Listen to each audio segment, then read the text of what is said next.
Hello everyone. आज हम लोग देखेंगे design of bolted frame connection and reaction कुछ दिया हुआ है 385 किलोमीटर इस क्वेश्चन में, और बीम एलिमेंट का और कॉलम एलिमेंट का स्पेसिफिकेशन दिया हुआ है।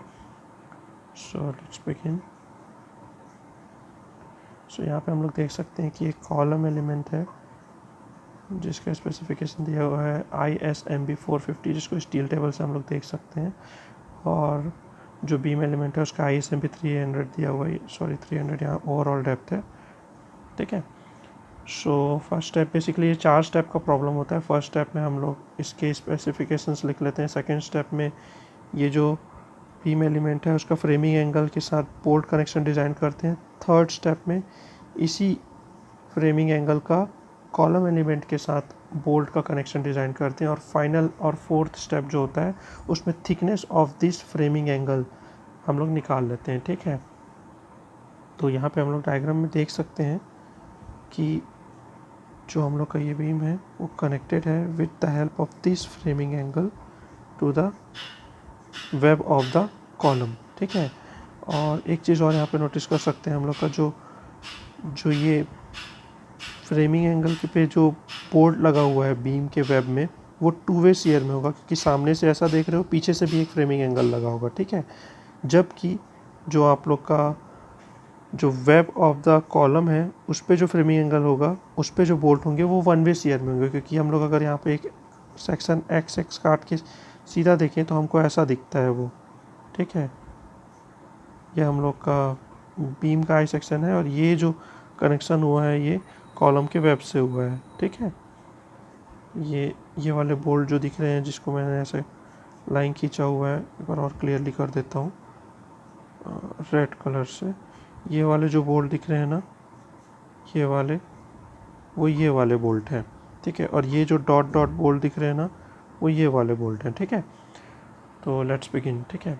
तो स्टेप नंबर वन में क्या करते हैं हम लोग, जितना भी डाटा और प्रॉपर्टीज़ दिया हुआ है बीम और कॉलम के रोल्ड सेक्शन का, उसको स्टील टेबल के हेल्प से, है ना, IS सेक्शन में जाओगे, ISLB 300 का देखोगे तो मिल जाएगा, ISMB 450 का देखो तो मिल जाएगा। ओवरऑल डेप्थ दिया हुआ है 300 mm, इसका 450 mm। Thickness of width of the flange दिया 150, इसका भी 150 थिकनेस ऑफ फ्लेंस दिया हुआ है। थिकनेस ऑफ वेब दिया हुआ है, और गॉज दिया हुआ है 90 mm का, ठीक है। चलो आगे बढ़ते हैं। फर्स्ट स्टेप खत्म हुआ। सेकंड स्टेप होता है जो कनेक्शन था क्या चीज़ का, web of ISLB with the framing angle leg, ठीक है।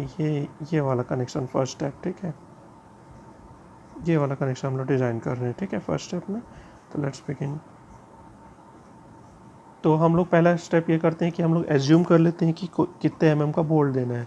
जैसे इस केस में हमने एज्यूम किया है कि 24 mm डायमीटर का बोल्ट देना है, ठीक है। तो मिनिमम पिच और मिनिमम एज डिस्टेंस भी पता कर लेंगे। मिनिमम पिच होता है 2.5 टाइम्स ऑफ डी, और मिनिमम एज डिस्टेंस होता है 1.5 times of D not. D not हो जाएगा 24 mm बोल्ट के लिए 24 + 3 27 mm, ठीक है। 24 mm के लिए 24 + 3 27 mm। One case 24 plus I think 24 + 2 mm, sorry 24 mm के ऊपर के बोल्ट के लिए +3 करते हैं, 24 mm तक के बोल्ट के लिए +2 करते हैं, और 14 mm के बोल्ट के लिए +1 करते हैं। तो टी नॉट की वैल्यू अकॉर्डिंगली वो आ जाएगी। तो यहाँ पे 39 आया, हमने प्रोवाइड किया 40, ठीक है। सिमिलरली जो पीस था 2.5 टाइम्स ऑफ डी 60 के अप्रॉक्स आया, हमने प्रोवाइड किया 65 mm, सब mm में है ना, ठीक। तो अब हम लोग क्या निकालेंगे, shear strength of the bolt और bearing strength of the bolt, जिसके हिसाब से हम लोग को बोल्ट वैल्यू पता चलेगी, ठीक है। तो share strength of the bolt के लिए फॉर्मूला दिया हुआ है क्या, क्लॉज नंबर 10.3.3 पेज नंबर 75 पर। मैं पर्सनली रिकमेंड करूँगा कि इसको आप याद रखें, ठीक है। ये 2 हमने इसलिए लिखा हुआ है क्योंकि बोल्ट जो है वो 2 वे शेयर में, अभी मैंने बताया है कि जो फ्रेमिंग एंगल जो कनेक्ट हो रहा है किससे, आपका बीम के वेब से, वो 2 वे शेयर में है, क्योंकि वो आगे भी एक फ्रेम लगा हुआ है, पीछे भी एक फ्रेम लगा हुआ है, इसलिए, ठीक है। तो ठीक है, वैल्यूज़ को पुट करेंगे हम लोग और सॉल्व करेंगे, है ना। ये 0.78 टाइम्स ऑफ ग्रॉस एरिया यहाँ पे किया हुआ है मैंने, जो A and B होता है 0.78 टाइम्स ऑफ ग्रॉस एरिया होता है, π/4 24 स्क्वायर, ठीक है। बाकी सब वैल्यू सेम रहेगा। इसको पुट करेंगे तो हमको 130.43 किलोमीटर मिलेगा क्या, VSB, या शेयर स्ट्रेंथ या bolt strength of bolt in share, ठीक है। अब बियरिंग में भी हम लोग चेक कर लेंगे कितना स्ट्रेंथ आ रहा है। बियरिंग के लिए फॉर्मूला है 2.5 kb/dt/fu गामा mb, है ना। ये दिया हुआ है clause number 10.3.4 page number 75 of IS 800 2007, ठीक है। kb क्या होता है, मिनिमम ऑफ E/3D0, P/3D0 और FU/BU और 1, इनमें से जो भी मिनिमम आएगा उसको हम लोग kb का वैल्यू लेते हैं, ठीक है। तो E की वैल्यू ऊपर में दी हुई है एज डिस्टेंस, D0 हम लोग का 26 है, 24 + 2, और पिच हमने दिया हुआ है कितना 65 mm का, है ना। वैल्यूज़ को पुट करके सॉल्व करोगे तो सबकी वैल्यू आती है, जिसमें से मिनिमम हमको पता चला 0.513। तो इस kb की वैल्यू को यहाँ पुट करेंगे और फर्दर सॉल्व करेंगे तो हमको पता चल जाएगा क्या, VPB की वैल्यू। तो स्ट्रेंथ ऑफ बोल्ट क्या होगा, मिनिमम ऑफ शेयरिंग और बियरिंग। तो शेयरिंग का तो 130 आ गया था, बियरिंग का आया 65.99, तो यहाँ पे बोल्ट का स्ट्रेंथ होगा 65.99। तो number of bolts to be provided क्या हो जाएगा, जितना रिएक्शन फोर्स आ रहा था, यहाँ पे शायद 385 किलोन्यूटन का रिएक्शन फोर्स आ रहा था, यस 385 किलोन्यूटन का रिएक्शन फोर्स आ रहा था, डिवाइडेड बाय बोल्ट वैल्यू। तो हम लोग जैसे जैसे ही उसको डिवाइड करेंगे हम लोग को पता चल जाएगा number of bolts to be provided, ठीक है। Here it is n is equals to 5.83, तो 5.83 तो प्रोवाइड नहीं कर सकते, तो होल नंबर 6 बोल्ट हम लोग प्रोवाइड करेंगे। तो 6 बोल्ट क्या है, 3 एक साइड दे दो, 3 एक साइड दे दो, ऐसा करके हम लोग प्रोवाइड कर सकते हैं। तो ठीक है, लेट्स बिगिन, हम लोग ऐसा प्रोवाइड कर देंगे, ठीक है। तो हम लोग 2 नंबर ऑफ रोज़ में 3-3 बोल्ट यहाँ पे प्रोवाइड किया हुआ है, ठीक है। एज डिस्टेंस 40 का है, 65 mm का पीस दिया हुआ है यहाँ पे, है ना। जैसे यहाँ पे भी एज डिस्टेंस 40 का लिया है और 65 mm का, ठीक है। गॉज और पिच दोनों इक्वल दिया हुआ है यहाँ पे, ठीक है। तो मिनिमम लेग साइज़ कितना हो जाएगा, 2 × 40 + 65, ये वाला डिस्टेंस, ठीक है। तो हम लोग 145 आया, हमने प्रोवाइड किया मान लो 150 mm। तो ये हो गया फर्स्ट स्टेप, स्टेप नंबर 2 भी कंप्लीट, ठीक है। अब स्टेप नंबर 3, स्टेप नंबर 2 में हमने क्या किया था, ये वाला कनेक्शन डिज़ाइन किया था, ठीक है, ये वाला।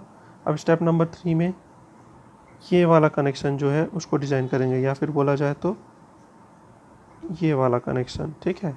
मतलब वेब ऑफ द कॉलम का फ्रेमिंग एंगल के साथ कनेक्शन, ठीक है। तो चलो स्टेप नंबर 3, ठीक है। स्टेप पूरा सेम रहेगा। हम सबसे पहले एज्यूम करेंगे क्या, कितना mm का हमको बोल्ट प्रोवाइड करना था। इसमें भी हमने 24 mm का बोल्ट प्रोवाइड किया। मिनिमम पिच और एज डिस्टेंस सेम रहेगा क्योंकि हमने बोल्ट सेम डायमीटर का प्रोवाइड किया हुआ है, ठीक है।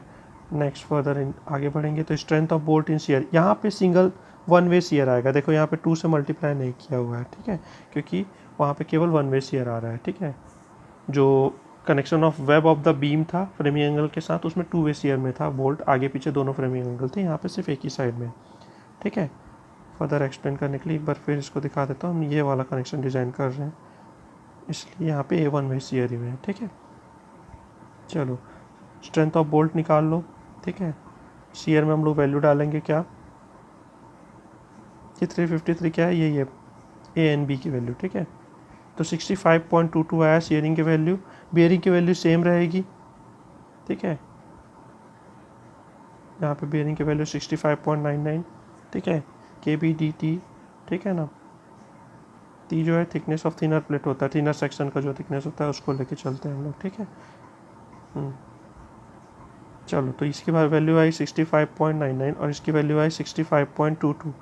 तो यहाँ पे स्ट्रेंथ ऑफ बोल्ट क्या हो गया, minimum of the shearing and bearing, तो 65.22 यहाँ पे बोल्ट वैल्यू हो गया। तो number of bolt to be provided similarly हमने निकाल लेंगे 385/65.22, 5.9 के अप्रॉक्स आया, मतलब 6 बोल्ट यहाँ भी प्रोवाइड करेंगे। तो हम लोग एक फ्रेमिंग एंगल यहाँ पे है, एक यहाँ है, तो 3 इधर प्रोवाइड कर देंगे और 3 यहाँ प्रोवाइड कर देंगे, ठीक है। ठीक, तो एज डिस्टेंस 40 का था, हमने 3 बोल्ट यहाँ प्रोवाइड कर दिए और 3 बोल्ट यहाँ। तो किसी एक साइड पे हम लोग देख सकते हैं क्या, 40 × 2 80 mm का हम लोग को मिनिमम लैग साइज़ वहाँ पे प्रोवाइड करना होगा। Let us provide 100 mm lag size, ठीक है।